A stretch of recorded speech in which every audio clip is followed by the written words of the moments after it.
एक और बड़ी खबर आपके सामने टीवी स्क्रीन पर ऑपरेशन सिंदूर को लेकर पाकिस्तानी सेना के टॉप अधिकारियों को लेकर खबर है। मुजफ्फराबाद में हमले की अब सबसे नई तस्वीर आपको हम दिखाते हैं।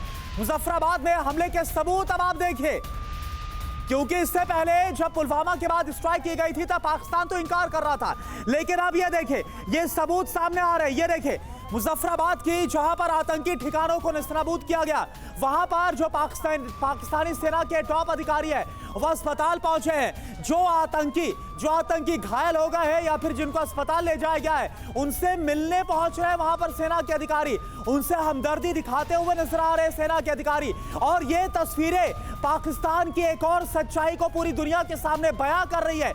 आप ना सिर्फ ये सबूत देखिए कि कैसे मुजफ्फराबाद में भारत ने पूरी कामयाबी के साथ इस ऑपरेशन को अंजाम दिया। ये देखिए आप एक और तस्वीर आपके सामने, मुजफ्फराबाद की इमारत जहां पर आतंकियों को तैयार किया जा रहा था। और ये आपको फिर बता दे कि भारतीय सेना ने भी क्लियर किया है, साफ किया है कि उसकी तरफ से सिर्फ उन ठिकानों पर हमला किया गया जो आतंकी ठिकाने, और ये देखिए कैसे इस आतंकी ठिकाने को तबाह किया गया, नेस्तनाबूद किया गया। ये तस्वीरें आपके सामने और एक और सबूत आपके सामने जो पूरी दुनिया के सामने आ चुका है। पाकिस्तानी सेना के अधिकारी पहुंच रहे अस्पताल, जो आतंकी घायल भी हो गए उनसे मिलने, उनका हालचाल जानने के लिए, उनसे हमदर्दी दिखाने के लिए पाकिस्तानी सेना के अधिकारी पहुंच रहे हैं। आप देखिए और समझिए कि आखिर क्या है पाकिस्तान की सच्चाई, कैसे जो पाकिस्तान की सेना है वह आतंकियों को पालती पोसती और जब उनके खिलाफ प्रहार होता है तो उनके साथ खड़ी हो जाती है, उनसे हमदर्दी दिखाती है। ये देखिए ये तस्वीर आपके सामने दिन के उजाले की, रात की तस्वीरें हमने आपको दिखाई है, कैसे वहां पर हमला हुआ, धमाका हुआ। और अब ये सुबह की तस्वीरें जिसमें आप देख पा रहे हैं कि किस तरह से आतंकी ठिकाने को तबाह कर दिया गया। और एक और बात साफ हो चुकी है कि भारत अपने दुश्मनों को कभी नहीं छोड़ता है। आपको याद होगा उरी में हमले के 10 दिन बाद भारत ने बदला ले लिया था, उसी तरह पुलवामा हमले का बदला भारत ने 12 दिन में ले लिया। और अब ऑपरेशन सिंदूर तक पहलगाम हमले का बदला भारत ने 15 दिन में ले लिया है।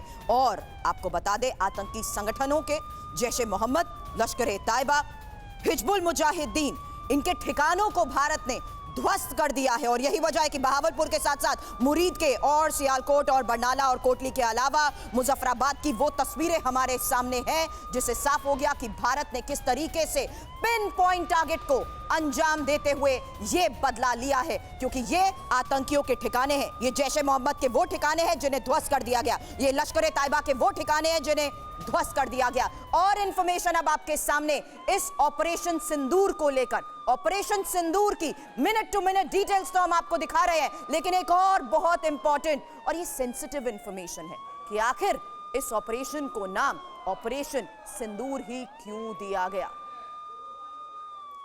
आपको बता दें आतंकियों ने पहलगाम में सुहाग उजाड़े, पत्नी के सामने पति को गोली मारी, धर्म पूछकर पति को गोली मारी थी।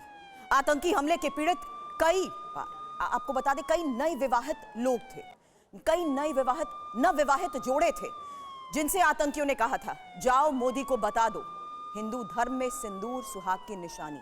और मोदी ने कहा था कल्पना से परे सजा मिलेगी, इसीलिए ऑपरेशन सिंदूर इसे नाम दिया गया। इसीलिए ऑपरेशन सिंदूर नाम दिया गया, जहां हिंदू धर्म में सिंदूर सुहाग की निशानी है और कई सुहाग जिस तरीके से उजाड़ दिए गए।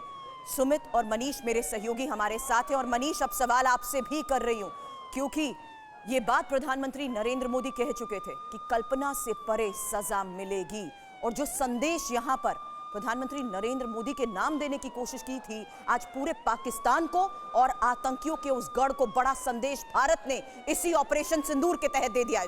मनीष, देखिए प्रधानमंत्री मोदी ने बैठक के बाद पूरी कार्रवाई का जिम्मा भारत की सेना को दे दिया था और भारत की सेना के तीनों अंग यानी थल सेना, वायु सेना और जल सेना के संयुक्त ऑपरेशन में जिस तरह की कार्रवाई की गई है उसका असर आप ये देखिए कि कार्रवाई के बाद से दुनिया के हर देश के राष्ट्राध्यक्ष आज इंडियन स्ट्राइक के बारे में चर्चा कर रहे हैं। तो ये हमारे कार्रवाई का सबसे बड़ा असर है। अब सबसे बड़ी बात यह है कि पहलगाम में आतंकियों ने उस वक्त निर्दोष लोगों की हत्याएं की थी और तब भारत के प्रधानमंत्री ने यह कहा था कि दुनिया के जिस भी कोने में होंगे, धरती के जिस भी कोने में होंगे, उसे बख्शा नहीं जाएगा। उसे न्याय के कटघरे में लाया जाएगा। और संजोग की बात देखिए कि जब रात के 1:15 बजे के करीब में इंडियन आर्मी ने यह स्ट्राइक किया, उसके बाद से इंडियन आर्मी की तरफ से जो आधिकारिक बयान दिया गया था उसमें यही दिया गया कि हमने इंसाफ कर दिया है। तो इंसाफ किन लोगों का किया गया? इंसाफ उन लोगों के लिए जिन्होंने जानें दी थी। उसके बदले में जो आतंकी थे, जो गुनहगार थे, जिनको पाला पोसा गया था, वहां पर उसके हेडक्वार्टर पर अटैक किया गया। और इस तरह के 9 जगह पर पाकिस्तान की सीमा में घुसकर 100 किलोमीटर अंदर जाकर 9 जगह पर जिस तरह के अटैक किए गए,